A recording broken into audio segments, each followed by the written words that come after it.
Well, once again, here we are, the third and possibly final part of Red Dead Redemption Theories. It's been a good ride.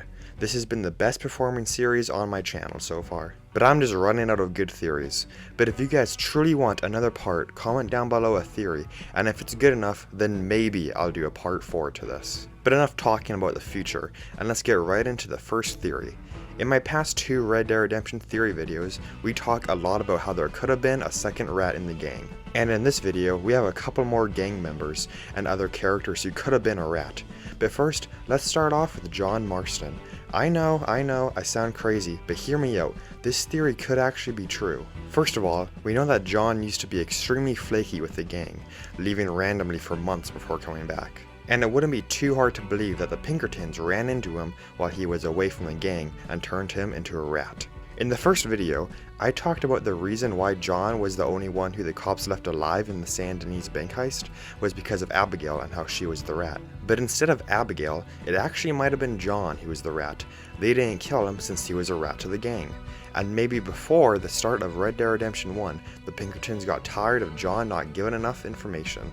So they threatened his family and just sent John off to do the Pinkertons' work. It definitely makes sense theory-wise, but considering John sees Dutch and Arthur like a father and older brother figure, I don't think John would betray them and a rat, but who knows. Now, since we are on the topic of characters being rats, let's talk about 2 more people that could secretly be talking to the Pinkertons, and those 2 people are Javier and Mary Linton.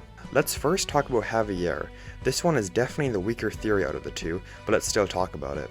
In Red Dead Redemption 1, Javier already runs behind authorities of power. And in Red Dead Redemption 1, John says this to Javier. Were. Then you and Dutch went crazy and family didn't mean so much. What you and Dutch did was wrong.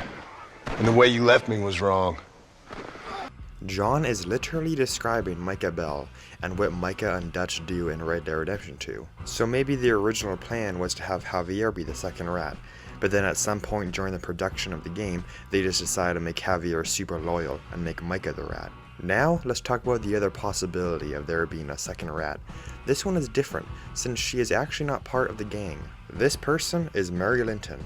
And no, I'm not saying that she was the one to rat to the Pinkertons in the game, but she may have ratted on the gang before the game takes place. We know she used to spend a lot of time with Arthur Morgan, so what if the Pinkertons went to Mary Linton and had her become an informant? Now, obviously she wouldn't want to, but what if she was made to? We know that her father is a pretty slimy guy, who doesn't even like Arthur Morgan one bit, and it wouldn't be too hard to believe that he was forcing Mary to be an informant just so he can get some extra money.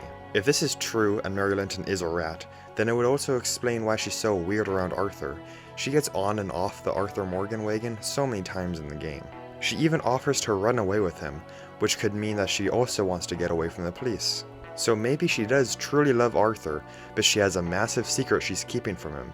This theory probably isn't true, but it's still fun to think about and it does make some sense. Now this next theory is kind of more of a hidden detail instead of a theory, but I guess it's never been proven, so who knows.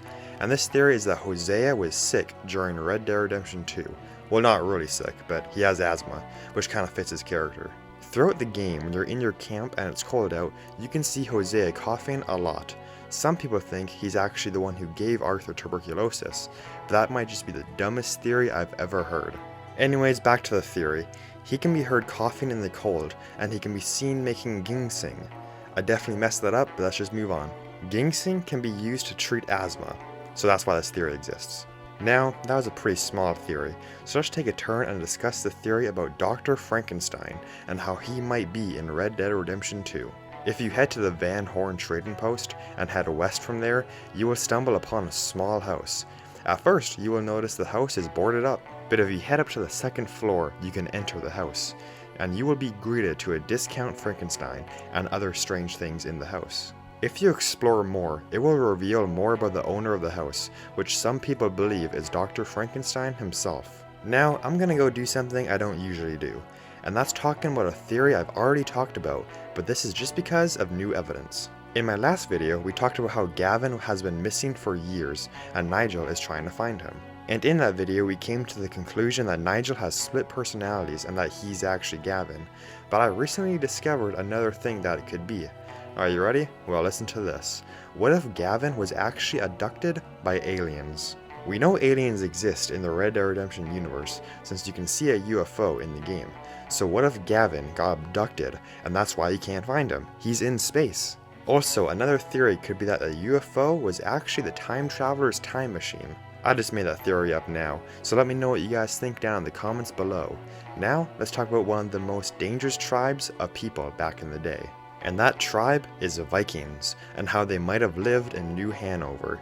2 ancient items can be found in Red Dead Redemption 2 that used to belong to the Vikings.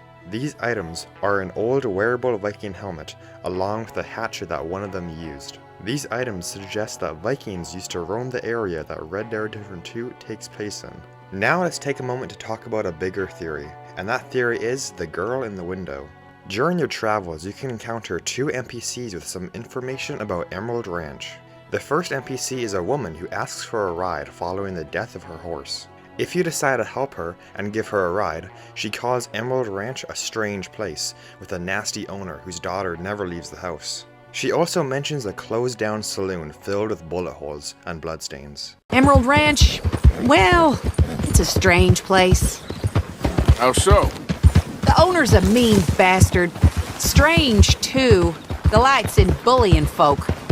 There's a daughter, but she never leaves the house. You can see her in the window sometimes. When I asked about her, everybody told me to leave it alone. Found an old saloon there, all shut down now, but I went in to have a look, and there's bullet holes, old blood stains. Something definitely happened there, but I couldn't figure it.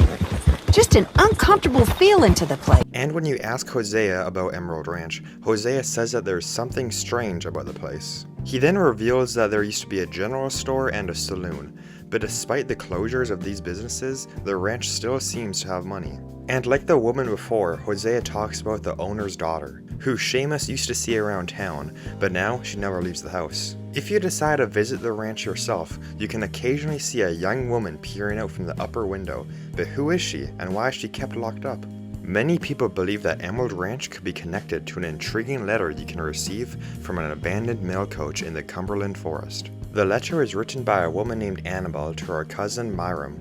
Annabelle mentions that Myram recently lost a loved one named Joshua in a horrible way.